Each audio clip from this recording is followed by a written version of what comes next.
함께 하나님께서 우리를 은혜의 자리 가운데 불러주셨습니다.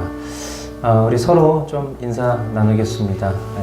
주님만 기대합니다. 인사하겠습니다. 정말 주님만 기대하십니까? 아멘. 우리의 어떠함과 상관없이 주님이 연약한 우리를 통해서 강함으로 나타내실 것을 기대하시고, 또 우리가 스스로 교만하며 또 하나님 자리에 놓여 있었을 그때에도 주님께서 우리를 겸손히 십자가의 자리로 인도하실 것을 신뢰하시기 바랍니다. 오늘 이 예배가 하나님 앞에 나음을 얻는 예배, 주님과 더 친밀한 교통이 일어나는 그런 관계가 형성되는 그런 예배가 되기를 우리가 이 시간 함께 사모하면서 주님 오늘 전심으로 하나님 앞에 예배하기를 원합니다. 주님이 우리의 삶 가운데 일하실 것을 신뢰합니다. 우리 그런 믿음의 고백 가지고 함께 이 시간 우리 기도하시면서 하나님 앞에 예배하도록 하겠습니다. 기도하시겠습니다. 하나님 아버지 주님 감사합니다. 주님 이 시간 주님께서 하나님 우리 각 사람의 심령을 붙드시고 인도하여 주셔서 하나님 오늘 이 자리에 우리를 불러 모아 주시고 주님 앞에 예배할 수 있는 은혜 허락하여 주셨사오니 하나님 우리 모든 심령 전심으로 주님을 바라며 주님 앞에 나아가는 시간 될 수 있도록 인도하여 주시옵소서. 주님 도와주시옵소서.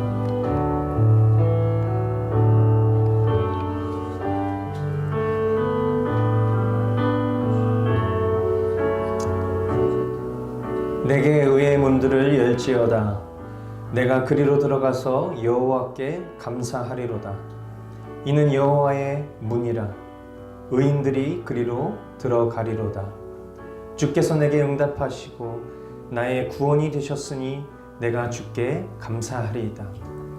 건축자가 버린 돌이 집 모퉁이의 머릿돌이 되었나니 이는 여호와께서 행하신 것이요 우리 눈에 기이한 바로다. 이날은 여호와께서 정하신 것이라. 이날에 우리가 즐거워하고 기뻐하리로다. 여호와여 구하옵나니 이제 구원하소서. 여호와여 우리가 구하옵나니 이제 형통하게 하소서. 여호와의 이름으로 오는 자가 복이 있으며 우리가 여호와의 집에서 너희를 축복하였도다. 여호와는 하나님이시라. 그가 우리에게 빛을 비추셨으니 밧줄로 절기 제물을 제단 불에 멜지어다. 주는 나의 하나님이시라. 내가 주께 감사하리이다. 주는 나의 하나님이시라. 내가 주를 높이리이다. 여호와께 감사하라. 그는 선하시며 그의 인자하심이 영원함이로다. 사랑하는 주님, 오늘 이 시간도 우리를 각자의 삶의 자리에서 복음의 증인으로 살게 하시다가 한자리에 모여 우리를 구원하신 여호와 하나님을 높여 송축할 수 있는 예배를 허락하신 것 감사합니다. 하나님 이 예배를 통하여서 우리 모두가 다시 한번 그리스도 안에서 한 몸임을 경험하게 하시고 하나님 우리를 구원하시고 우리의 삶의 생사복을 주관하시는 하나님을 전심으로 예배할 줄 아는 그런 귀한 예배 될 수 있도록 하나님 인도하여 주시옵소서. 하나님 지금 이 시간 또 우리 믿음의 가족이 이 자리에 함께하고 싶지만 함께하지 못해서 멀리서 영상으로 또 예배하는 그런 지체들도 있는데 하나님 우리 모두가 성령 안에서 한 몸을 이루어 주님을 영화롭게 해드리기에 부족함 없는 그런 귀한 시간 될 수 있도록 주관하여 주시옵소서. 예배의 시작과 끝을 온전히 주님께서 인도하실 것을 기대하옵고 존귀하신 예수님 이름으로 감사하며 기도드리옵나이다. 아멘. 우리 사도신경으로 우리의 신앙을 고백하겠습니다. 나는 전능하신 아버지 하나님 천지의 창조주를 믿습니다. 나는 그의 유일하신 아들 우리 주 예수 그리스도를 믿습니다. 그는 성령으로 잉태되어 동정녀 마리아에게서 나시고 본디오 빌라도에게 고난을 받아 십자가에 못 박혀 죽으시고 장사된 지 사흘 만에 죽은 자 가운데서 다시 살아나셨으며 하늘에 오르시어 전능하신 아버지 하나님 우편에 앉아 계시다가 거기로부터 살아있는 자와 죽은 자를 심판하러 오십니다. 나는 성령을 믿으며 거룩한 공교회와 성도의 교제와 죄를 용서받는 것과 몸의 부활과 영생을 믿습니다. 아멘. 예, 우리 자리에 일어나셔서 우리 함께 우리 살아계신 하나님 찬양하며 나아가겠습니다.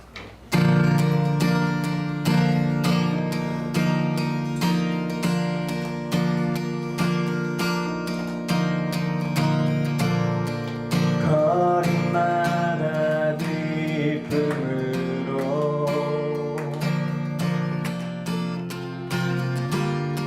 춤을 추게 하시고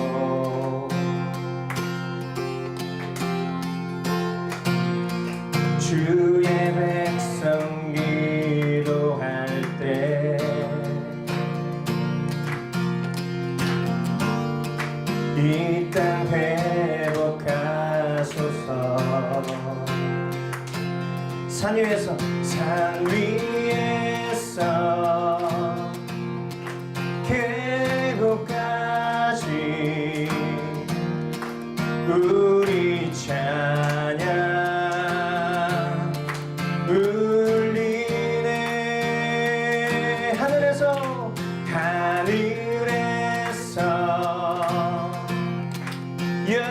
열방까지 우리 노래 가득하네.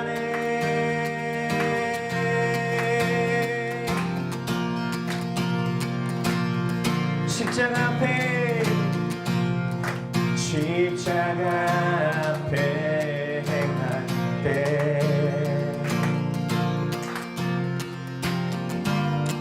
주의 빛 비추시고 물이 바다 덮음같이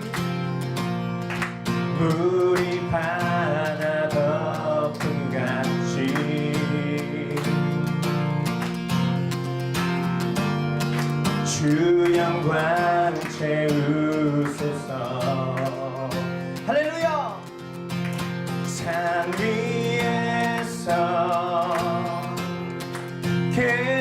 계곡까지 우리 찬양 울리네. 하늘에서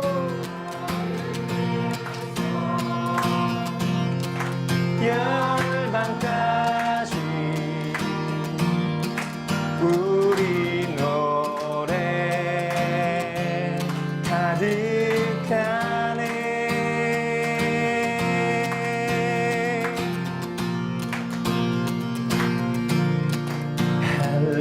할렐루야 할렐루야 할렐루야 할렐루야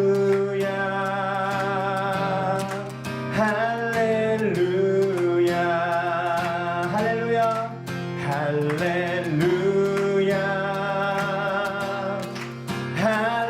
할렐루야 할렐루야 할렐루야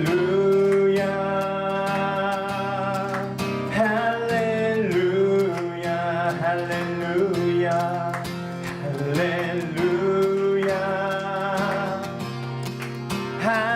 할렐루야 할렐루야 할렐루야 한 번 더 할렐루야 할렐루야. 찬양받기 합당하신 주님을 찬양합시다.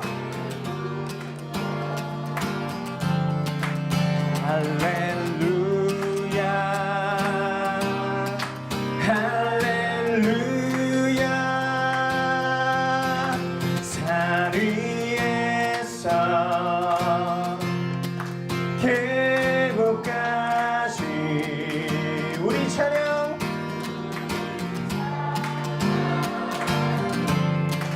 울리네.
이곳에 가득 채운 찬양의 그 영광을 받으실 주님께 우리 큰 영광의 박수와 함께 나아갑시다. 아멘. 우리 다시 한번 주님께 전심으로 우리 나아갑시다. 네.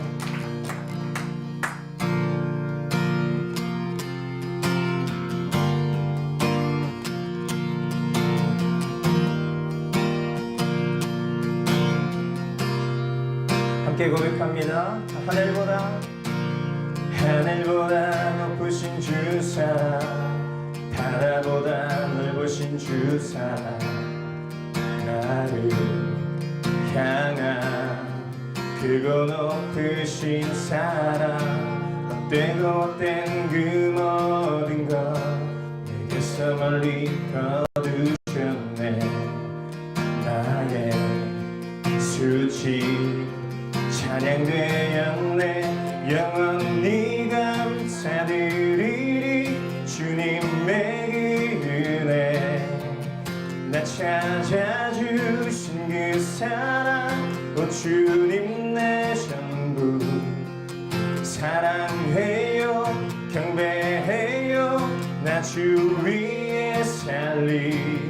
영원토록 진실하신 주 사랑을 전하리. 다시 한번. 하늘보다 높으신 주 사랑, 바다보다 넓으신 주 사랑, 나를 향한 크고 높으신 사랑, 헛되고 헛된 그 모든 것 내게서 멀리 거두셨네. 나의 수치 찬양되었네. 영원히 감사드리리 주님의 그 은혜. 나 찾아주신 그 사랑, 오 주님 내 전부. 사랑해요 경배해요 나 주 위에 살리.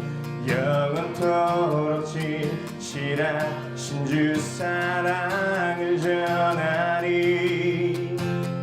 하나님께서 세상을 사랑하사 독생자를 주셨으니 믿는 자는 영생을 얻으리. 하나님께서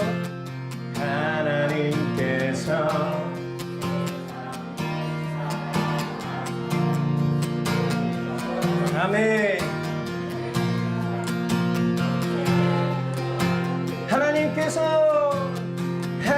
하나님께서 세상을 사랑하사 독생자를 주셨으니 믿는 자는 영생을 얻으리.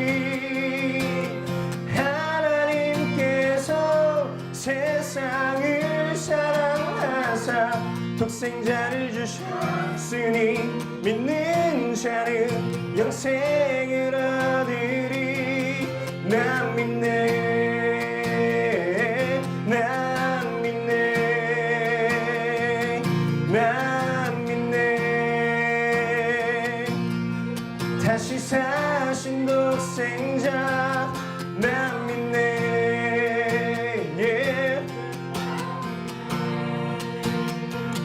난 믿네.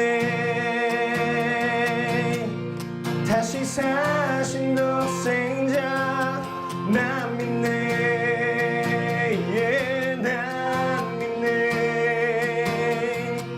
난 믿네.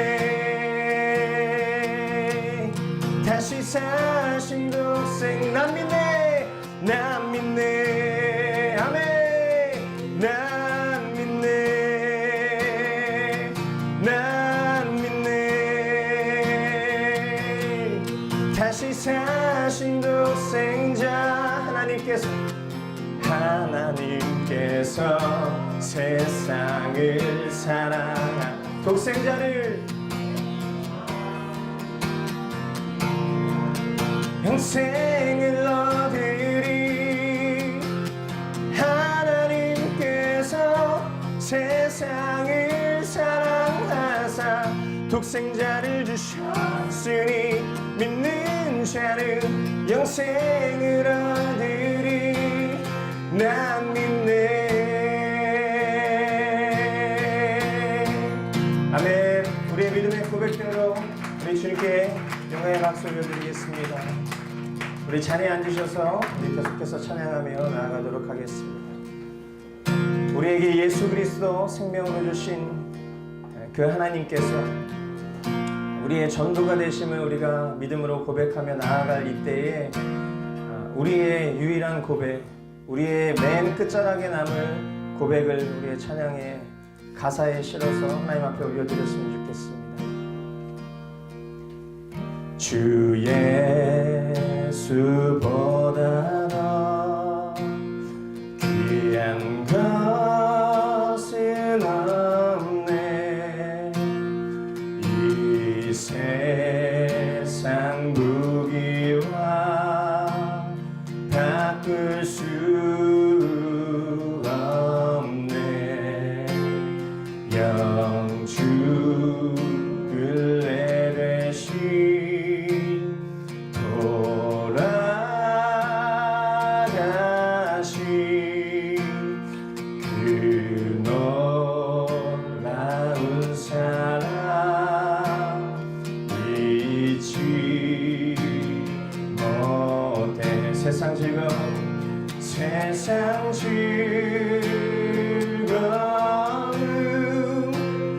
다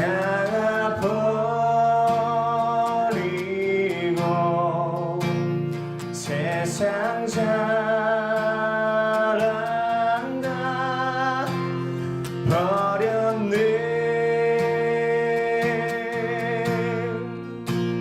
주 예수보다 더 귀한 것은 없네. 예수 밖에는 없네.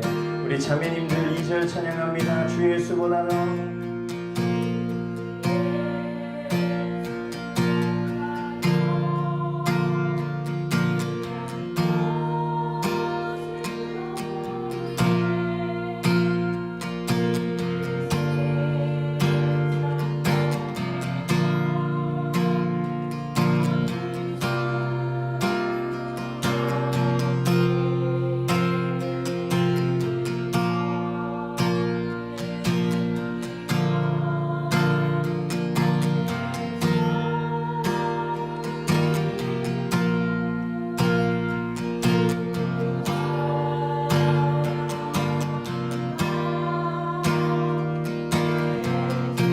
형제님들 3절 찬양합니다. 주 예수보다 더 주 예수보다 더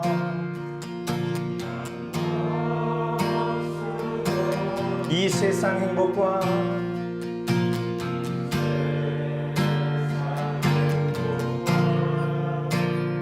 바꿀 수 없네. 유혹과 핍박이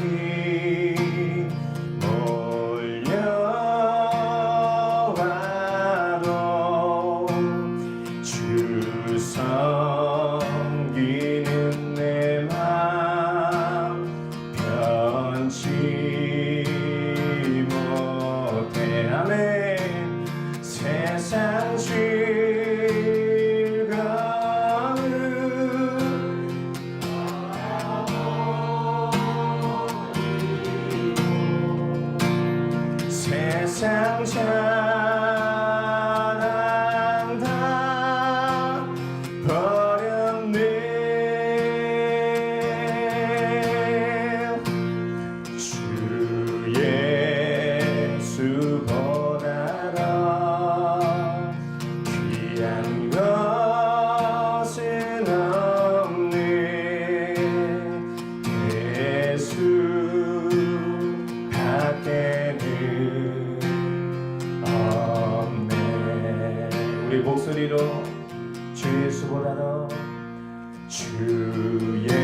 예수보다 더 귀한 것은 없네.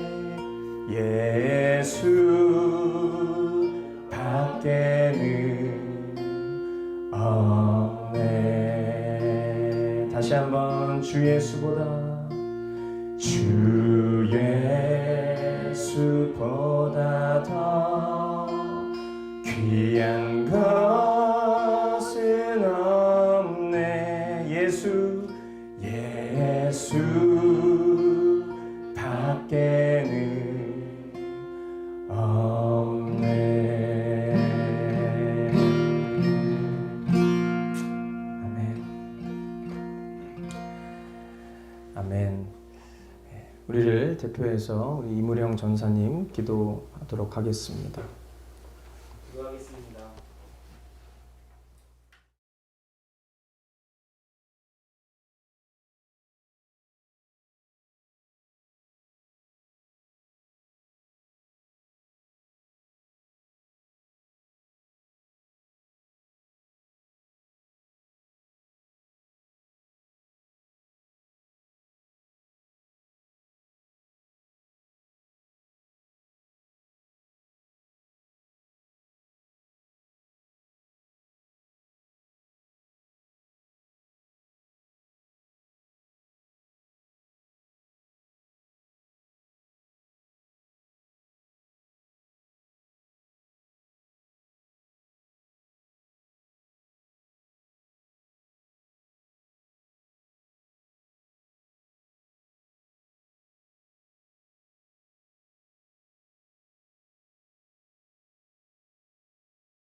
아멘. 아멘. 감사합니다.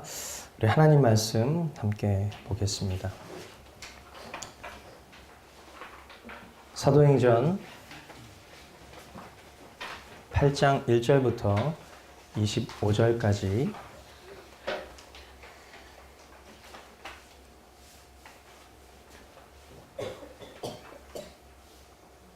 사도행전 8장 1절로 25절 우리 말씀 교독으로 함께 보도록 하겠습니다. 사울은 스데반이 죽임당한 것을 마땅하게 여겼다. 그날에 예루살렘 교회에 큰 박해가 일어났다. 그래서 사도들 이외에는 모두 유대 지방과 사마리아 지방으로 흩어졌다. 많은 사람들이 스데반을 장사하고 그를 생각하여 몹시 통곡하였다. 그런데 사울은 교회를 없애려고 날뛰었다. 그는 집집마다 찾아 들어가서 남자나 여자나 가리지 않고 끌어내서 감옥에 넘겼다. 그런데 흩어진 사람들은 두루 돌아다니면서 말씀을 전하였다. 빌립은 사마리아 성에 내려가서 사람들에게 그리스도를 선포하였다. 우리는 빌립이 행하는 특징을 듣고 보면서 그가 하는 말에 한 마음으로 귀를 기울였다. 그것은 귀신 들린 많은 사람에게서 악한 귀신들이 큰 소리를 지르면서 나갔고 많은 중풍병 환자와 지체 장애인이 고침을 받았기 때문이다. 그 성에 시몬이라는 사람이 있었는데 그는 마술을 부려서 사마리아 사람들을 놀라게 하며 스스로 큰 인물인 채 하는 사람이었다. 그래서 낮은 사람으로부터 높은 사람에 이르기까지 모두 이 사람이야말로 이르다 하나님의 위대한 능력의 소유자이다 하고 말하면서 그를 따랐다. 사람들이 그를 따른 것은 오랫동안 그가 마술로 그들을 놀라게 했기 때문이다. 그런데 빌립이 하나님 나라와 예수 그리스도의 이름에 관한 기쁜 소식을 전하니 남자나 여자나 다 예화를 믿고서 세례를 받았다. 시몬도 믿게 되었고 세례를 받은 뒤에 항상 빌립을 따라다녔는데 그는 빌립이 표징과 큰 기적을 잇따라 행하는 것을 보면서 놀랐다. 사마리아 사람들이 하나님의 말씀을 받아들였다는 소식을 예루살렘에 있는 사람들이 듣고서 베드로와 요한을 그들에게로 보냈다. 두 사람은 내려가서 사마리아 사람들이 성령을 받을 수 있게 하려고 그들을 위하여 기도하였다. 사마리아 사람들은 주 예수의 이름으로 사용을 받았을 뿐이요 그들 가운데 아무에게도 아직 성령이 내리시지 않았던 것이었다. 그래서 베드로와 요한이 그들에게 손을 얹으니 그들이 성령을 받았다. 수많은 사람들이 손을 얹어서 성령을 받게 한 것을 보고 그들에게 돈을 내고서 말하기를 내가 손을 얹는 사람마다 성령을 받도록 내게도 그런 권능을 주십시오 하니 베드로가 그에게 말하였다. 그대가 하나님의 선물을 돈으로 사려고 생각하였으니 그대는 그 돈과 그에 말할 것이요 그대는 하나님이 보시기에 마음이 바라지 못하니 우리의 일에 그대가 차지할 자리도 목도 없소. 그러므로 그대는 이 악한 생각을 회개하고 주님께 기도하시오. 그러면 그대나 그대는 그대 마음속의 나쁜 생각을 용서받을 수 있을지도 모르오. 내가 보니 그대는 악의가 가득하며 불의에 얽매여 있소. 시몬이 대답하였다. 여러분들이 말한 것이 조금도 내게 미치지 않도록 나를 위하여 주님께 기도해 주시오. 함께 봅니다. 이렇게 베드로와 요한은 주님의 말씀을 증언하여 말한 뒤에 예루살렘으로 돌아가는 길에 사마리아 사람의 여러 마을에 복음을 전하였다. 아멘. 오순절 성령의 역사를 시작으로 베드로의 설교 한 편에 3,000명이 회개하는 역사, 그리고 날때부터 안진뱅이였던 자를 일으켜 세움으로 말미암아 그 하나님의 역사에 반응하여 5,000명이 또 하나님께 돌아오는 그런 회심의 역사, 이런 기적들을 통해서 초대 이 예루살렘 교회는 엄청난 그런 수적, 질적 부흥을 경험하게 됩니다. 그런데 우리가 너무나 잘 아는 것처럼 하나님의 나라는 그 양과 수에 있는 것이 아니기 때문에 하나님은 하나님의 역사, 하나님의 그 복음이 선언되고 선포되기를 원하신 그 거룩한 뜻 안에서 예루살렘 교회가 큰 핍박을 받게 됩니다. 스데반의 순교를 통해서 사울은요, 우리 처음 말씀에도 나와 있는 것처럼 그의 죽음을 마땅한 것으로, 죽을 사람이 죽었다 이렇게 생각을 하면서 예루살렘 교회 성도들을 이제 본격적으로 없애고자 집집마다 찾아 들어가서 남녀를 막론하고 끌어내어 감옥에 넘기게 돼요. 예수님께서 세상 가운데 계실 때에 공생의 그 사역을 하시는 기간 동안 예수님이 극심한 고난을 받으셨는데 예수님께서는 그때 그렇게 말씀하셨죠. 예수님을 믿고 따르는 이들에게는 예수님이 겪으셨던 것과 같은 동일한 고난과 핍박이 있을 것이다. 그렇게 약속을 했어요. 약속. 핍박을 받을 것이다라는 약속. 그런데 갈수록 수적으로 질적으로 부흥하는 것만 같이 보였었던 그 예루살렘 교회는 하나님의 신실한 약속이 성취되는 것들을 경험하는 놀라운 순간이 찾아오게 된 거예요. 지금 이 말씀에서 성도들에게 고난을 주고 있는 사람이 누구죠? 사울. 예. 사울이요. 이제 사울이 고난을 받는 바울로 바뀌게 되잖아요. 그죠? 고난을 주고 있는 사울이 고난을 받는 바울이 되었을 때 우리는 지금 사도행전 8장을 보고 있는데 사도행전 14장에 보면 이미 바울이 돼서 놀랍게 복음을 전하는 그 모습이 나오는데 사도행전 14장과 그리고 또 디모데후서 3장 등의 말씀들을 통해서 바울이 뭐라고 고백하고 있냐면 이 고난을 줬었던 사울이었던 자가 고난을 받는 바울이 되면서 뭐라고 말하냐면 하나님 나라에 들어가려면 많은 환난을 겪어야 한다. 사도행전 14장에. 그리고 디모데후서 3장에 보면 예수 그리스도로 살고자 하는 자는 핍박을 받을 것이다. 이렇게 고백을 하게 되는 것이죠. 이런 극심한 핍박의 주동자였던 사울이 그가 기록한 갈라디아서 1장에 보면 다음과 같이 이 때의 일을 회상하면서 이렇게 말합니다. 갈라디아서 1장 13절로 14절 말씀을 보니까 내가 전에 유대교에 있을 적에 한 행위가 어떠하였는가를 여러분이 이미 들은 줄 압니다. 나는 하나님의 교회를 몹시 박해하였고 또 아주 없애버리려고 하였습니다.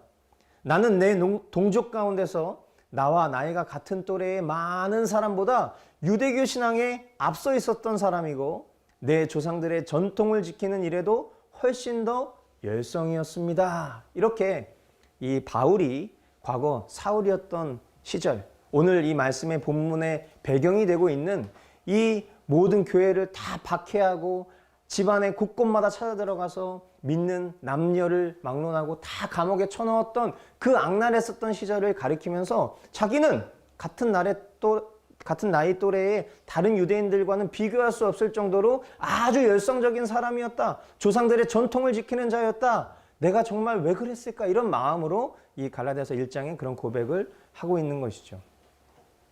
우리가 이 사도 바울의 변화된 고백을 통해서 우리가 하나 배울 수 있는 것은 뭐냐? 인간의 잘못된 지식과 판단, 그리고 가치관과 그릇된 열정이 만나게 되면 무서운 행동의 결과가 이어진다는 것을 볼 수 있는 것이죠. 어린아이한테 시카를 들려주면 어떻게 되겠어요? 생각만 해도 끔찍한 일이죠. 그렇죠? 본인이 본인을 자해할지 아니면 아무것도 보지 않고 막 휘둘르다가 누군가가 다칠지 아무도 모르는 그런 끔찍한 일인데 하물며 어느 정도 장성한 성인이 근데 잘못된 지식과 가치관이 몸에 새겨진 나머지 열정이 또 가득 넘쳐나면 얼마나 무서운 일이 일어나는가를 이 사도 바울의 모습을 통해서 우리는 배울 수 있는 것이다. 우린 이런 모습을 보면 이런 생각을 할 수 있습니다. 내가 과연 하나님의 말씀을 바르게 이해하고 해석할 수 있는 사람인가? 한번 지금 이 시간 여러분 마음 가운데 한번 질문을 해보시길 바라요. 나는 정말 하나님의 말씀을 이 사도 바울이 사울이었을 때처럼 하나님의 말씀을 왜곡하고 그리스도를 바라보지 못하고 그릇된 해석과 지식으로 내 자신을 만족시키고 있지는 않은지 한번 여러분들 돌아보시면 좋겠고요. 또 잘못된 지식과 해석 그리고 개인주의와 방향 잃은 열정에 내 존재가 지금 사로잡혀 있지는 않은가 한번 깊이 돌아보아야 할 것입니다. 4절 말씀에 그런데 흩어진 사람들은 두루 돌아다니면서 말씀을 전하였다. 이 자기의와 또 잘못된 지식, 열심으로 막 그 휘젓고 다니던 그 사울의 이러한 핍박에도 말이에요. 복음의 본체가 되신 우리 주님께서는 흩어진 성도들을 통해서 복음이 더욱더 진전될 수 있도록 역사하셨습니다. 이런 모습을 통해서 우리는 다시 한번 복음의 능력을 깨닫게 되는 거예요. 그리고 고난의 유익을 깨닫게 되는 거예요.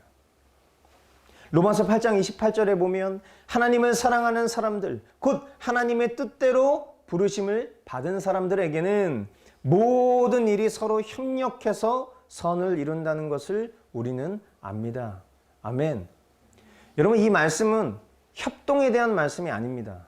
많은 성도들이 말씀을 부분적으로 이해해서 이 말씀을 얘기하면서 우리 서로 협동해야 됩니다. 이런 식으로 이 말씀을 해석할 때가 많은데 협동에 대한 얘기가 아니에요. 이것은 하나님께서 우리의 어떠함과 상관이 없이 우리의 연약함이라든지 아니면 우리의 비참한 모습이라든지 이런 모습들까지도 하나님께서는 하나님의 거룩한 뜻으로 그것을 협력하셔서 우리의 연약함들을 모았지만 그것을 통해서 하나님은 하나님의 역사를 이루실 수 있다라는 전능하신 하나님, 복음의 능력에 대한 말씀인 거예요. 여러분, 복음 그 자체가 능력인 것입니다. 아멘. 우리는요, 이런 착각에 너무 많이 빠지죠. 우리의 어떠함이 복음을 진전시킬 수 있어. 혹은 나의 어떠함 때문에 복음이 퇴보될 수 있어. 복음을 가로막을 수 있어. 우리는 이렇게 생각할 때가 참 많아요. 우리가 요즘 공동체가 보고 있는 말씀이 출애굽기 말씀이잖아요. 출애굽기 말씀에 보면 우리가 잘 아는 것처럼 모세가 하나님께 항변할 때 하나님, 저는 언변이 어눌한 사람이어서 그 하나님의 말씀을 선포하고 백성들을 이끌 만한 자격이 되지 않아요. 이렇게 얘기할 때 우리는 그것을 보면 야, 참 모세가 겸손한 사람이구나 이렇게 생각할 수 있지만 그게 아니라는 걸 우리는 다 알고 있잖아요. 그거는 모세가 겸손한 게 아니에요. 하나님의 전능을 인정하지 않는 거지. 내 연약함이 하나님의 전능보다 더 우위에 있다라는 판단 때문에 하나님 앞에 하나님이 명하신 그 부르심에 반응하지 않고 내 연약함을 얘기하는, 사실상 내가 왕이고 내가 주인이 된 판결을 내리고 있는 항변이었다는 것을 우리는 너무나 잘 알고 있잖아요. 하나님은요, 보잘것없는 우리와 같은 자들, 저와 같은 자들을 통해서도 복음의 영광을 나타내실 수 있는 그런 전능하신 하나님이십니다. 아멘? 네, 여러분 정말 이 사실을 믿으셔야 돼요. 우리가 아멘 하지만 이 아멘 입술 끝자락 넘어 다시 우리 생각 안에는 하나님이 전능하신 분이시라는 것을 알지만 우리의 삶 가운데 우리는 하나님을 전능하신 하나님으로 여기지 않는 우리 자신이 스스로 판단하고 결정하는 행동들이 얼마나 많은지 몰라요. 그죠? 우리가 하는 굵직굵직한 주요 결정 앞에 우리가 정말 하나님 앞에 통회하고 무릎 꿇으면서 기도하면서 하나님께 그 의견을 물어본 적 있습니까? 하나님께 의견을 물어본다는 표현 자체가 어떻게 보면 되게 망령된 표현이죠. 하나님의 뜻을 구해야 되는데 우리는 가끔은 하나님의 의견을 물어보는 식의 수준으로 되게 만족할 때가 많아요. 하나님, 제가 이런 준비를 하고 있는데요. 하나님 어떻게 생각하십니까? 되게 망령된 태도잖아요. 근데 우리 이런 결정을 할 때가 너무 많죠. 심지어 아무 말도 하지 않아요. 그냥 내 지식과 내 경험과 내 판단으로 이렇게 하면 이거 되게 잘 될 것 같아. 주변에 또 어드바이스를 듣죠. 주변에 있는 형들, 누나들, 오빠, 동생, 경험자들을 통해 얘기를 듣고요. 그 얘기를 하나님의 말씀보다 훨씬 더 신뢰해요. 근데 입술로는 하나님 전능하신 분이십니다. 아멘 한다고. 관념과 실제의 차이가 이렇게 크다는 거예요. 타고난 능력을 가진 사람도요, 그 마음 가운데 겸손과 믿음이 없으면 복음은 그 능력을 드러내시지 않을 수 있다. 그의 연약함 때문에 복음이 전진이 안 되는 게 아니라 복음이 드러내시지 않을 수 있다는 거예요. 그 통로의 부정함 때문에. 우리 이것을 기억해야 될 것입니다. 아멘. 복음은 복음 그 자체의 능력이 있는 거예요. 하나님은 전능하신 분이십니다. 돌들도 들어서 하나님을 찬양할 수 있는 존재로 만드실 수 있는 그런 전능의 하나님이심을 우리가 신뢰한다면 우리 삶의 태도는 180도 바뀌어야 되는 게 맞는 거예요. 5절로 8절 말씀해 보니까요. 빌립은 사마리아 성에 내려가서 사람들에게 그리스도를 선포하였다. 무리는 빌립이 행하는 표징을 듣고 보면서 그가 하는 말에 한 마음으로 귀를 기울였다. 그것은 귀신 들린 많은 사람에게서 악한 귀신들이 큰 소리를 지르면서 나갔고 많은 중풍병 환자와 지체장애인이 고침을 받았기 때문이다. 그래서 그 성에는 큰 기쁨이 넘쳤다. 7 집사 중에 하나였었던 빌립은 핍박을 피해서 흩어져서 사마리아 성으로 이동을 하게 됩니다. 그리고 그곳에서 이 핍박을 피해서 왔기 때문에 사람의 태도가 어떻겠어요? 은신하고 숨어서 자신의 안위를 살펴야 되는데 그렇게 하지 않고요. 생각만 해도 좀 살 떨리는 거예요. 지금 이 핍박을 피해서 사마리아로 왔는데 사마리아 성에 딱 들어서자마자 막 그리스도를 선포하는 거예요. 생각해 보세요. 여러분, 만약에 여러분이 동행자예요. 그럼 어떠시겠어요? 야, 미쳤어? 이렇게 되지 않겠어요? 야, 지금 우리는 좀 자중해야 될 때라고. 이게 상식이란 말이에요. 근데 복음의 능력을 경험한 사람은요, 자신이 하나님의 뜻 가운데 핍박을 받아서 흩어졌다라는 것을 깨닫고 디아스포라, 내가 있는 그곳에서 복음의 증인이 되어야 되겠다는 이 사명 앞에, 이게 누가 시키거나 아니면 누가 막 떠밀어서가 아니라 자기 마음 가운데 복음이 전부라는 그 결론이 있기 때문에 사마리아 성에 딱 들어가자마자 그리스도를 선포하는 거예요. 뭐라고 얘기했을까요? 교회 다니세요 이렇게 얘기할까요? 전도는 교회 다니라고 말하는 게 아니잖아요. 전도는 교회 다니세요. 우리가 같이 교회 좀 나가봅시다. 이 얘기가 전도가 아니에요. 그가 선언했던 전도는 아마 이것이었을 거예요. 예수 그리스도를 전하는 것. 그리스도께서 하나님의 아들이시고 구원자이시고 그를 믿는 자는 죄사함과 영생을 얻습니다. 라는 그 선포를 했을 것이죠. 하나님은 그런 빌립의 복음을요, 그런 선포했었던 그 복음의 메시지를 더 강력한 능력으로 덧입혀 주세요. 그를 통해서 여러 표징들이 나타나는 기적을 탑재시켜 주시는 것이죠. 귀신 들린 수많은 사람들이 나음을 얻습니다. 중풍병을 비롯해서 날 때부터 장애를 입고 태어난 그런 사람들이 고침을 받는 거예요. 그냥 살다가 장애 겪은 사람은 서로 짜고 치고 고스톱 칠 수 있는 거 아니에요. 그러니까 그게 아니라 그 동네 살아가던 사람들이 일평생 지켜봤었던 날 때부터 장애인이었던 그런 사람들을 막 고치는 그런 놀라운 기적을 허락해 주세요. 그 결과 모인 사람들 가운데 주님이 주시는 희락과 평강이 넘쳐나더라. 성경은 그렇게 기록을 하고 있죠. 여기서 우리가 주목해서 봐야 될 것은 이런 놀라운 기적이 일어났구나에 사람들은 관심을 두고 있을 그때에 하나님이 허락하신 기적의 전제가 있다. 하나님이 허락하신 기적의 전제는 반드시 그리스도를 선포하는 자리에 그 능력이 나타난다는 거예요. 아멘. 여러분 이거 잘 기억하셔야 돼요. 오늘 메시지에 어떻게 보면 굉장히 중요한 포인트예요. 기적이 일어나는 장소는 여러 군데가 있을 수 있어요. 그죠? 뭐 이은결이나 조현우가 막 나와서 막 희한한 거 해도 우리는 다 놀란단 말이에요. 물론 그거는 이제 어떤 트릭이지만 실제 어떠한 기적은 꼭 하나님을 믿고 예수 그리스도를 믿는 그런 공동체와 무리 안에서만 벌어지는 일들이 아니라는 것을 우리는 이방 종교를 통해서도 볼 수 있단 말이에요. 그런데 하나님이 역사하신, 하나님이 허락하신 기적은 반드시 전제가 있는데 그리스도를 선포하는 자리에 그 일들이 일어나고 있다.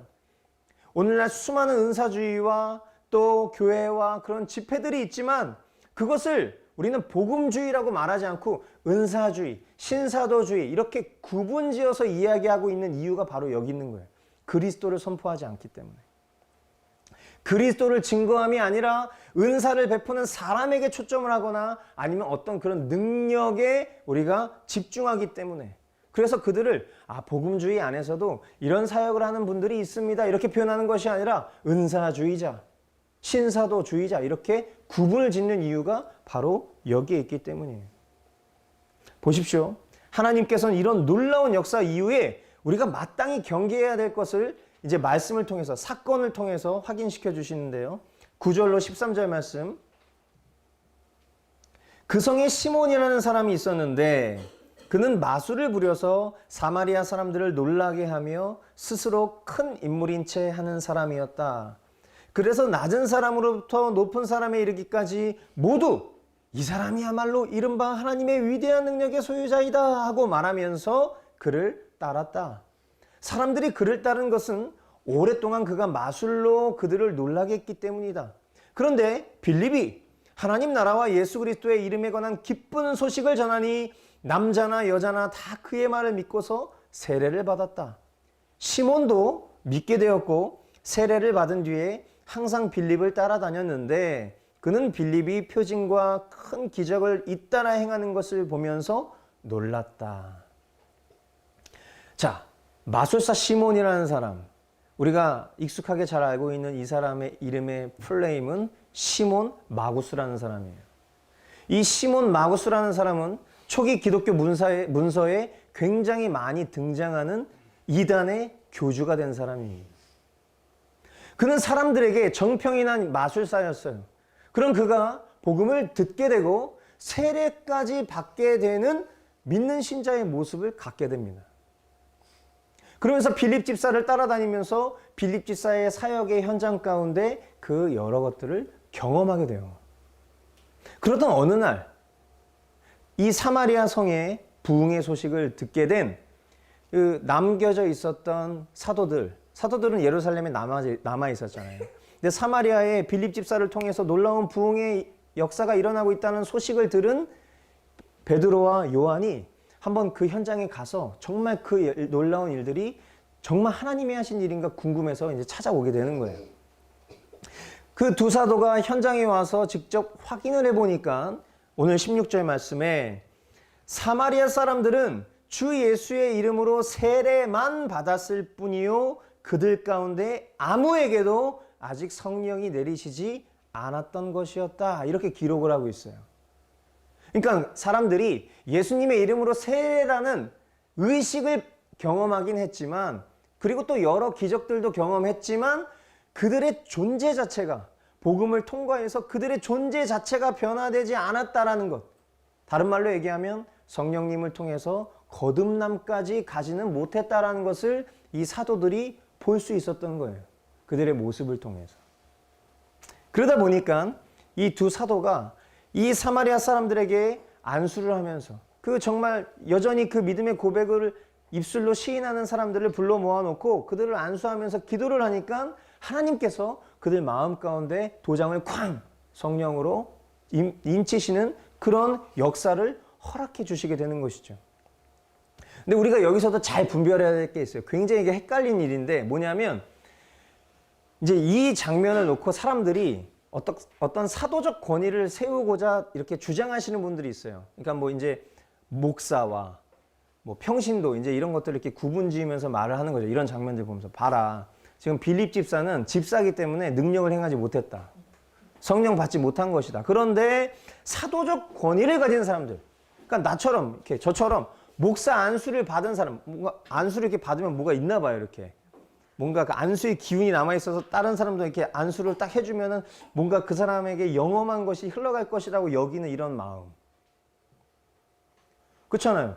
빌립이 그렇게 많은 사람들을 회심시킨 것처럼 보였는데 사도들이 딱 와서 보니까 아, 이들이 세례는 받았는데 영적인 거듭남이 없는 것 같으니까 딱 기도했어. 그랬더니 이들이 막 성령을 경험하는 장면들이 포착이 되니까 사람들 눈에 그렇게 보일 수 있다는 거예요. 근데 그게 아니에요. 그게 아니에요.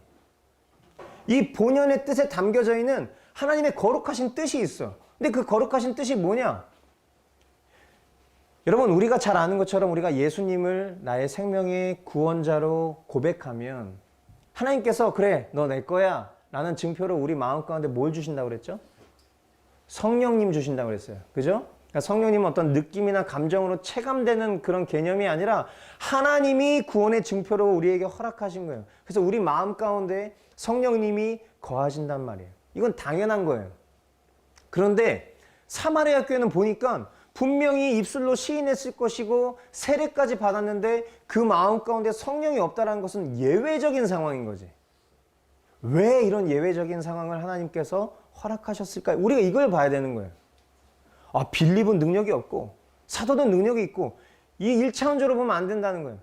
그게 뭐냐? 여러분, 사마리아 교회는요, 우리 사마리아 여인 알잖아요. 그죠? 사마리아 여인이 어떤 수준의 사람이에요? 그때 당대로 봤을 때 계층으로 따지면 천민 중에서도 최하위 계층. 그죠? 말 걸었다 큰일 나는 거야. 부정날 사람들인 거예요. 그죠? 그 사마리아란 말이야. 근데 지금 그 사마리아에 예수 그리스도를 생명의 주님으로 믿고 따르기를 작정하는 사람들이 막 생겨나고 있는 거예요. 자, 그럼 사마리아 교회와 초기 이 예루살렘 교회를 만약에 생각해 봤을 때 우리 양진규 선교사님이 태국에서 사역을 하는데 그 태국은 이 계층의 갈등이 굉장히 심한 나라 중에 하나란 말이에요. 인도의 카스트 제도처럼 태국도 똑같은 게 있단 말이죠. 그런데 봐요.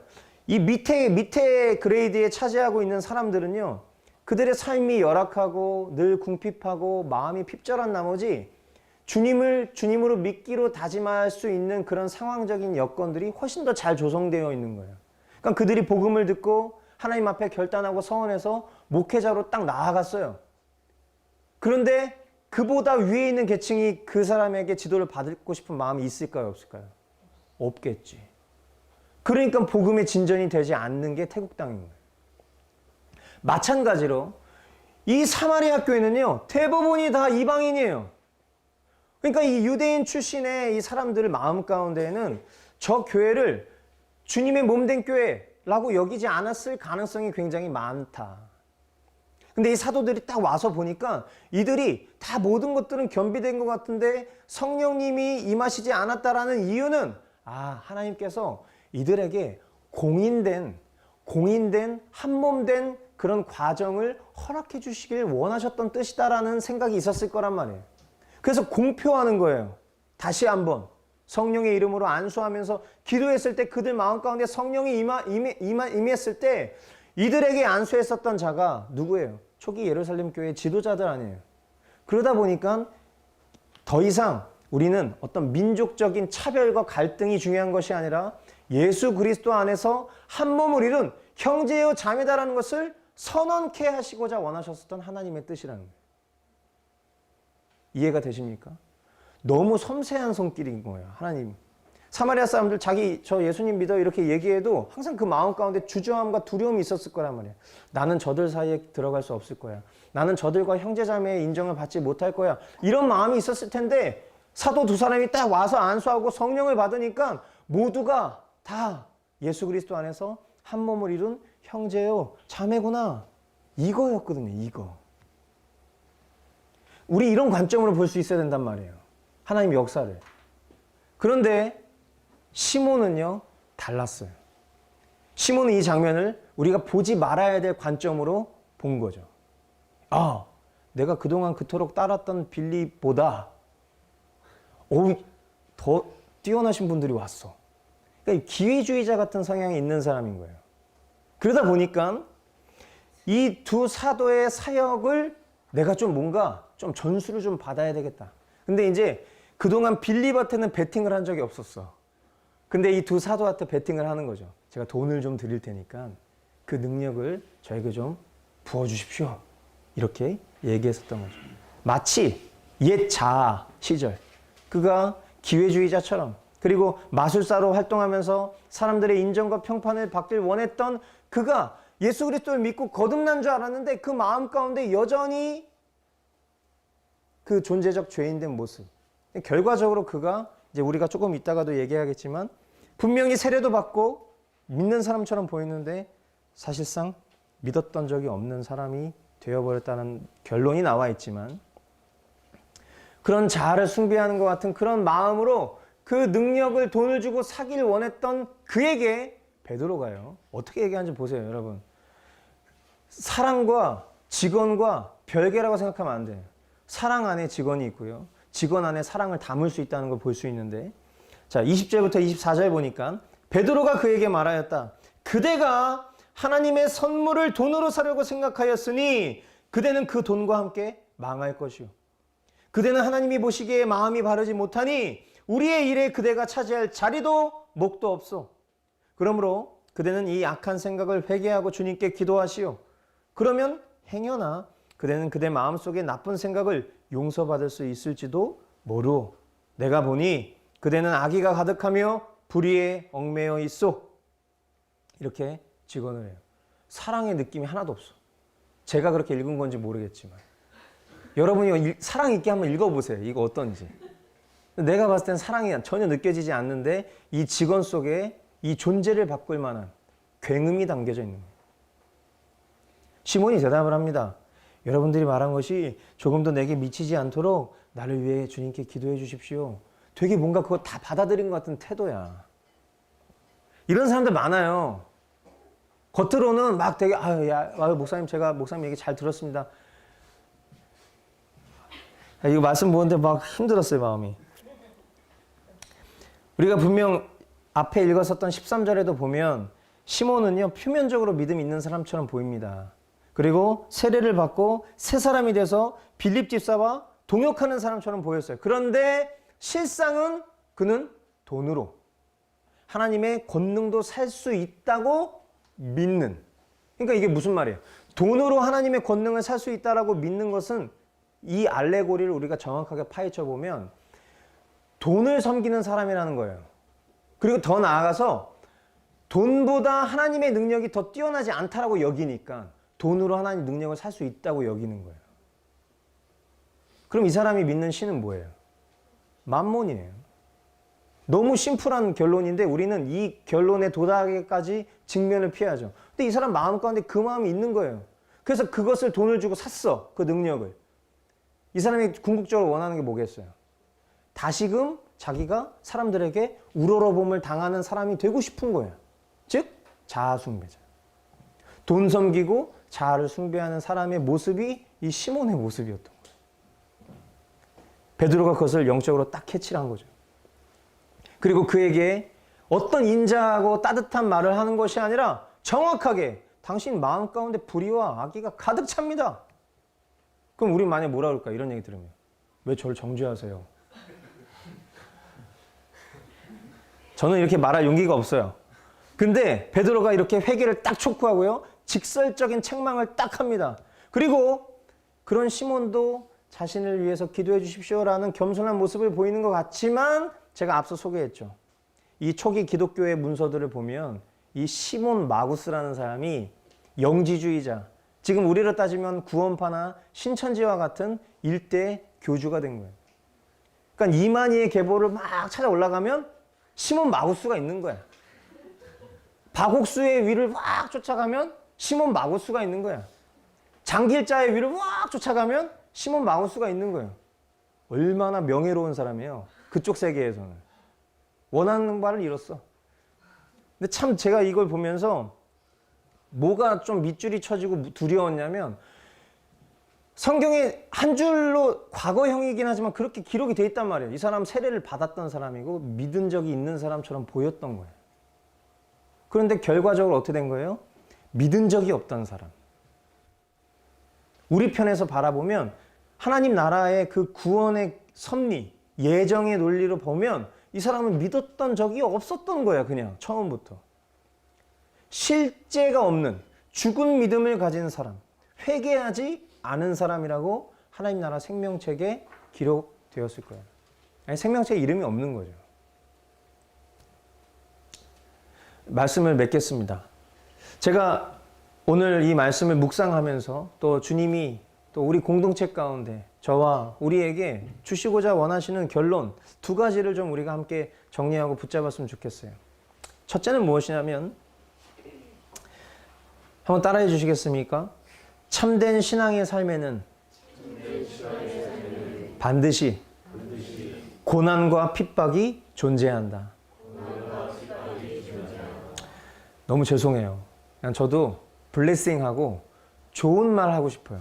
그냥 여러분 예수님 잘 믿으면 여러분 복을 덤프트럭으로 받습니다. 저도 이런 말을 좀 해주고 싶은데 그냥 오늘 본문상에 그런 게 없잖아요. 지금 저를 원망하시면 안 됩니다. 저는 그냥 강해를 하는 거니까 내용 그대로 보면 참된 신앙의 삶에는 반드시 고난과 핍박이 필연적으로 따른다. 그런데 우리의 삶 가운데 겪게 되는 그런 고난과 핍박이 그냥 고난과 핍박으로 끝나면 우리는 되게 비참한 사람들인데 하나님은 우리의 삶 가운데 그런 고난과 핍박까지도 하나님의 섭리 가운데 복음의 능력을 드러내는 것으로 사용해 주신다. 아멘. 그리고 그런 우리가 흔들리는 믿음을 갖는 것이 아니라 오히려 그 고난과 핍박을 통해서 우리의 믿음이 더 견고해져서 하나님의 나라에 입성하는 그때까지 우리가 담대히 복음의 증인으로 살아갈 수 있도록 인도해 주시는 하나님의 조미료가 고난과 핍박이라는 사실을 기억하시기 바랍니다. 아멘. 그렇기 때문에 우리는 그리스도를 선포하다가 여러분들이 고난을 겪으시게 되면 아, 내가 잘 믿고 있구나 이렇게 생각하는 거예요. 그냥 이렇게 일상에서 내가 되게 제가 지난번에 얘기했잖아요. 아, 목사님 왜 회사에서 제가 성경을 읽는데 그렇게 저를 핍박할까요? 왜 성경 읽는데 왜 핍박해? 성경 언제 읽었는데? 근무 시간에요. 그런 고난은 고난이 아니야. 그거는 대목제가 못한 거예요. 근무 시간에 열심히 일을 해야지.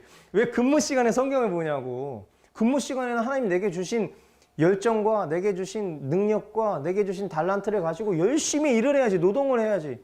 상관을 기쁘게 하는 게 하나님 기쁘게 하는 거예요. 열심히 일을 하란 말이에요. 괜히 거룩한 척 막 근무하다가 막 밑에서 막 이렇게 만화책 보듯이 성경 보다가 걸려가지고 괜히 하나님 이름 떠들지 말고.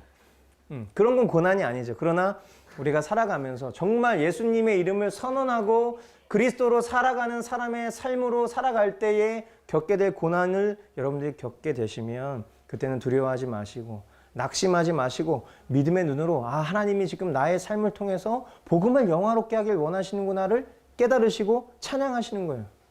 아멘. 여러분 고난 겪잖아요. 실제로 겪어보세요. 그러면 믿음을 저버리고 싶다니까. 세상과 타협하고 싶어요. 그렇잖아요.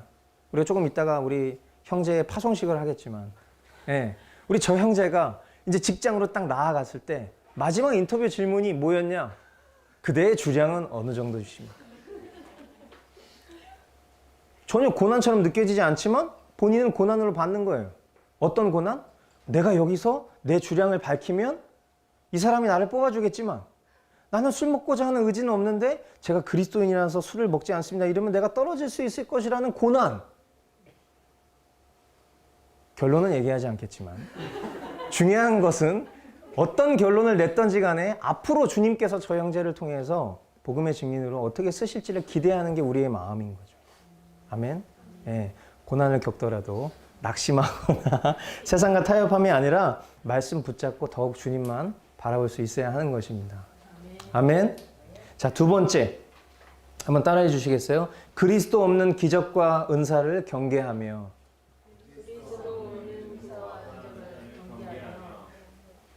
여러분 이 정도는 할 수 있는 거잖아요. 그리스도 없는 기적과 은사를 경계하며 우상 숭배를 끊어내야 한다. 아멘. 예, 사마리아 성에 선포된 복음의 현장에는요, 믿음이 연약한 이들에게 믿음을 확고히 하시게 하기 위한 하나님의 섬세한 손길이 기적과 은사라는 형태로 드러났죠. 그러나 예수님 당대에도 우리가 말씀들을 통해서 너무 잘 아는 것처럼 예수님이 사역하셨던 당대에도 엄청난 기적들이 있었지만 예수님은 사람들이 오히려 핍박하고 저주하게 되었었던 것처럼 사마리아 사람들은요, 진정으로 회심을 경험하지 못한, 성령님을 증표로 받지 못한 채 머무르게 되었죠. 근데 그런 그들의 영적 기근을 잘 대표하는 사람이 바로 시몬 마구스, 마술사 시몬. 그냥 그들 딱 대표하는 모습이었던 거예요. 겉으로는 믿음이 있어 보이지만 실상은 믿음이 없었던 사람. 하나님의 능력을 돈으로 사려 했었던, 하나님보다 돈의 능력을 더 우위에 두고 있었던 그 사람. 만몬 숭배자, 자아 숭배자, 이런 모습. 사랑하는 성도 여러분, 하나님께서 저와 여러분들에게 오늘도 복음을 듣게 하신 거예요. 어떤 복음이었을까요? 오늘 주님이 우리에게 주신 그 총체적 복음에 담겨져 있는 핵심 메시지는 뭐겠어요?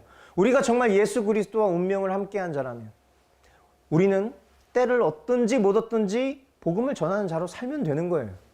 아멘?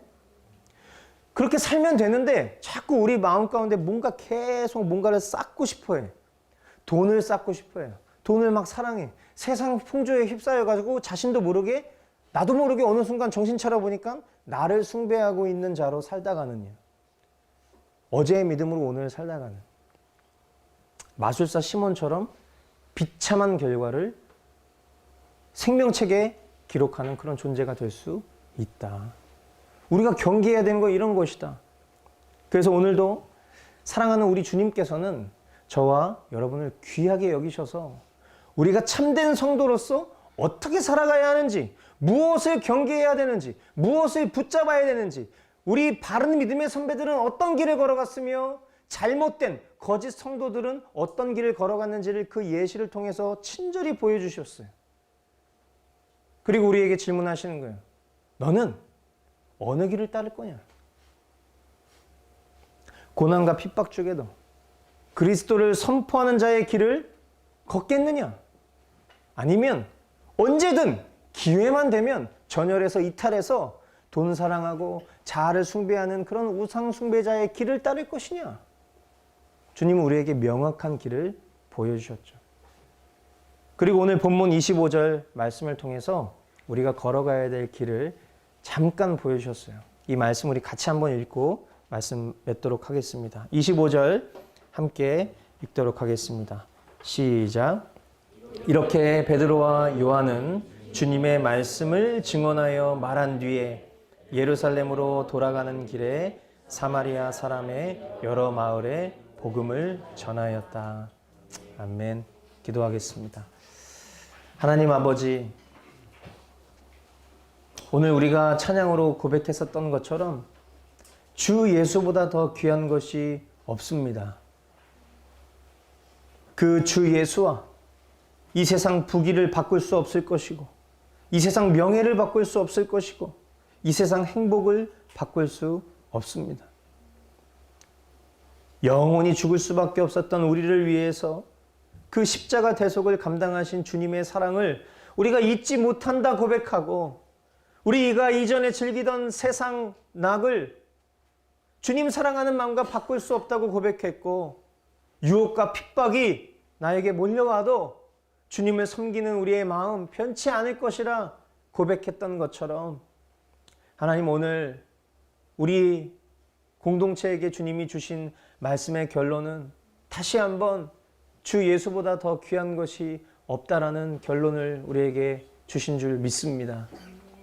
하나님, 우리가 살아가는 동안 결코 쉽지 않은 이 땅의 삶이 있지만 그럼에도 불구하고 하나님, 우리 안에 살아 역사하시는 주님으로 말미암아, 성령님으로 말미암아 우리가 걸어가는 그 길이 십자가의 길에서 이탈하는 길이 아니라 올곧게 그리스도께서 걸어가신 그 길, 그리스도 바라보며 우리 믿음의 선진들이 걸어갔었던 그 길을 우리가 우직하게 걸어갈 줄 아는 그런 믿음의 성도들 다 될 수 있도록 은혜를 허락하여 주시옵소서. 하나님, 이 시간 주님 앞에 귀한 예물을 드리기 원합니다. 하나님, 이 예물이 우리 자신의 필요와 만족을 위해 쓰고 남은 예물 하나님 앞에 드리는 것이 아니라 물질의 많고 적음과 상관없이 하나님께 구별된 예물 되게 하여 주시옵소서. 하나님을 사랑한다 하지만 여전히 돈을 더 귀히 여기는 마음 가운데 인색하여 드리는 예물이 아니라 하나님, 나는 주님의 것입니다, 주님으로 살아가는 자입니다라는 믿음의 고백으로 하나님 앞에 거룩한 예물 드리는 손길 될 수 있도록 도와 주시옵소서. 하나님, 이 시간 영상을 통해서 한 가족이 예배를 드리고 있습니다. 그 가족에게도 주님 동일한 은혜를 베풀어 주시옵소서. 그 아이가 이 세상의 풍조에 따라 살아가는 아이가 아니라 빌립 집사님처럼, 베드로와 요한 사도들처럼 그렇게 돌아가는 여정에도 자신이 살아가는 삶의 자리에서 복음을 전하는 자로 기록되는 아이가 될 수 있도록 인도하여 주시옵소서. 또한 이 시간 이제 내일부터 새로운 직장으로 출근하게 될 형제를 위해서 기도할 때에도 하나님, 우리 형제가 돈을 벌기 위해서 그곳에 하나님이 보내주신 것이 아니라 하나님께서 그곳에 복음의 증인으로 보내셨다라는 것을 기억하게 하여 주시고, 하나님, 그에게 허락한 열정과 재능과 그간 하나님께서 빚어가셨던 복음의 열매들이 그곳에서 심기어지고 뿌려지고 열매 맺을 수 있는 그런 놀라운 은혜를 허락하여 주시옵소서. 존귀하신 예수 그리스도의 이름으로 감사하며 기도하옵나이다. 아멘.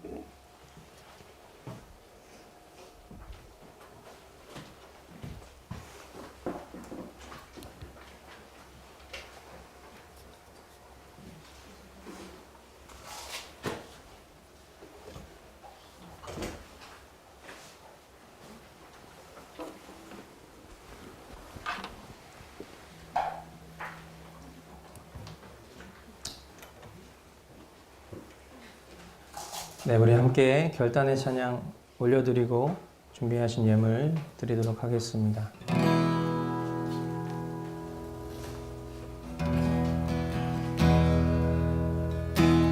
주님과 함께 못 박힌 내 영혼, 이제 더 이상 십자가 떠나지 않으리.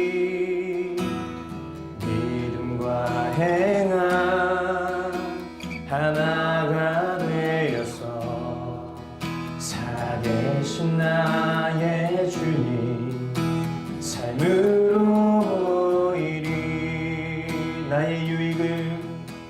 나의 유익을 구하지 않으리. 나의 미래도 걱정치 않으리.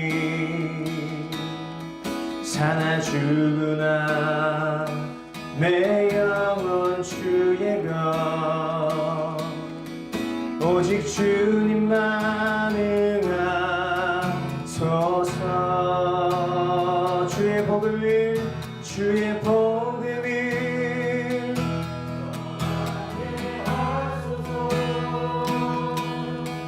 그리스도와 함께 죽은 나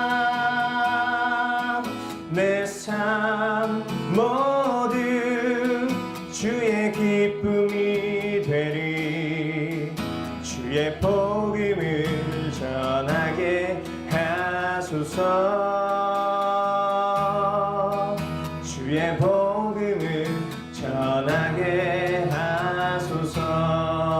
나의 유익을 구하지 않으리. 나의 유익을 구하지 않으리.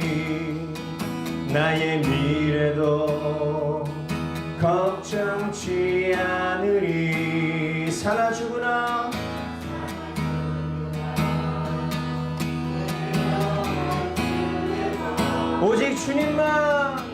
오직 주님만 응하소서. 아멘. 주의 복음을 전하게 하소서. 그리스도와 함께 죽은 나 내 삶 모두 주의 기쁨이 되리. 주의 복음을 전하게 하소서. 주의 복음을 전하게 하소서. 주의 복음을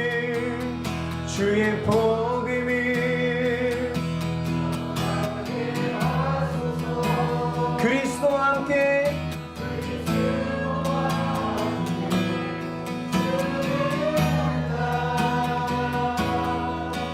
내 삶 모두 주의 기쁨이 되리. 주의 복음을 전하게 하소서. 주의 복음을 전하게 하소서. 주의 복음을 전하게 하소서. 주의 복음을 전하게 하소서. 우리 믿음과 결단의 박수를 하나님 앞에 올려드리겠습니다. 예, 주님의 복음의 증인으로 살아가겠습니다. 주님.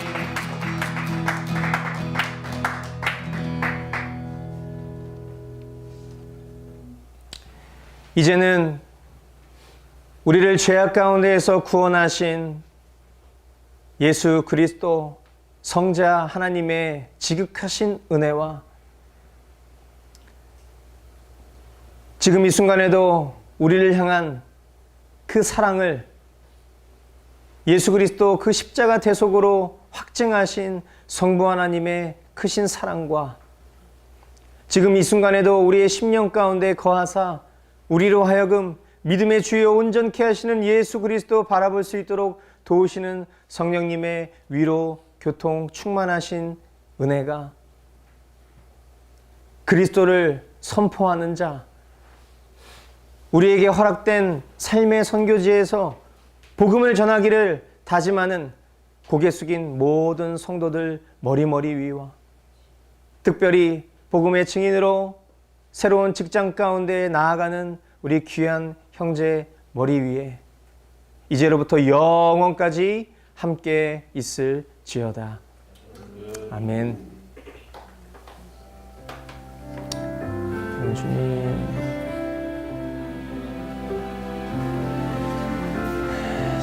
감사합니다. 네, 우리 예배 마쳤습니다. 우리 하나님께 영광의 박수 올려드리겠습니다.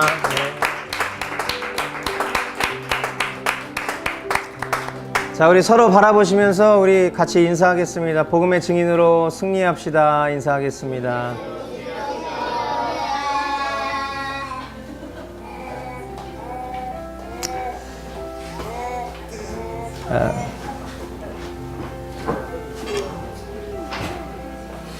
잠시 광고 말씀 좀 잠깐 나누겠습니다. 우리 조금만 집중해 주시기 바랍니다. 오늘 아침에 우리 예배 준비하고 있을 때 우리 보은 형제하고 지원자매 그리고 현덕이가 잠깐 들렸다가 갔어요. 그래서 같이 얼굴 보고 기도하는 시간 가졌었는데 이제 산후조리원에서 퇴원해서 이제 가정으로 돌아가게 되었습니다. 그래서 아까 지원이가 가면서 가기 싫다고 막 이렇게 한 그 마음이 느껴져서 공동체 안에 이런 귀한 축복할 만한 일이 있다는 게 참 감사한 일인 것 같아요. 위에서 기도해 주시고 이제 집으로 돌아갔으니까 여러분들도 이제 조금 일정을 내셔서 좀 오랜 시간 아니지만 짧게라도 좀 방문해서 좀 서로 돌아보고 또 축복하고 격려하는 시간 좀 가져주시면 좋겠습니다. 11월 머스트 복음 집회 이제 또 다가오고 있습니다. 올해 마지막 복음 집회인 거 아시죠? 그래서 11월 27일 집회에 여러분들 꼭 참여해 주시기를 부탁해 드리고요. 특별히 이제 다음 주 주일날 이제 2018년도 결산 그리고 2019년도 이제 예산 수립을 하는 그런 시간을 갖습니다. 저희가 보편적으로 이제 교회들이 11월 말이면 모든 결산과 예산을 세우고 그리고 이제 12월 한 달을 보내고 그리고 이제 새롭게 시작을 하는데 여러분들이 혹시 이제 저희가 분기별로 예산에 대한 보고와 그런 내용들을 여러분들에게 알려드리기 때문에 그 내용들을 보시면서 내년도 예산에는 이런 것들이 좀 반영됐으면 좋겠다라는 혹시 그런 의견이 여러분들이 있으시면 이번 주 목요일까지죠. 22일까지 우리 성조 형제라든지 뭐 저나 우리 이무령 전사님 그리고 김세현 사모님한테 여러분들이 건의해 주시면 저희가 먼저 그 의견을 받아서 저희 안에서 의견을 좀 나누고 그리고 안건으로 상정할 수 있는지 여부를 결정해서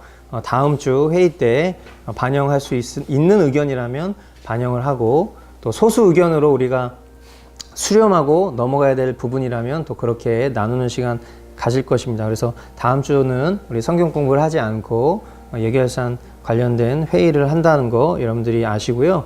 다음 주 주일이 이제 우리가 이곳에서 예배드리는 마지막 주일이기 때문에 우리가 이제 조금씩 이사 준비도 하고 있고 그렇습니다. 그래서 그렇게 함께 이해해 주시면 좋겠고요.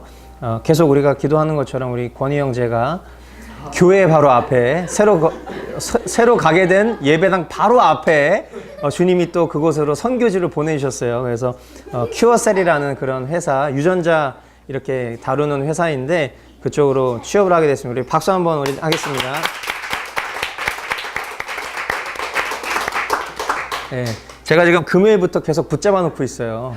예, 그래서 딴 길로 새지 않도록. 예, 어저께도 제가 웬만하면 안 그러는데 저녁 때 가가지고 점심 먹이고 저녁 때 우리 권희 형제 집에 가가지고 같이 축구 보면서 밥 먹고 예, 그리고 이렇게 왔는데 예, 어쨌든 예, 딴 길로 새면 제가 회사 앞에 차를 대놓고 서 있겠습니다. 이렇게 하시길 바랍니다. 자, 우리 다 나눈 것 같고요. 예, 같이 우리 식사하고 우리 이렇게 가끔 또 오셔서 격려하는 우리 교회 우리 귀한 목사님과 가정이 또 이렇게 방문하셨어요. 우리 박수로 격려하고요. 네. 또 제가 카톡방에 나눴지만 뒤태 백종원 우리 재영 형제도 오늘 방문했습니다. 감사합니다. 네, 함께 우리 식사의 교제 나누겠습니다. 주님 하셨습니다.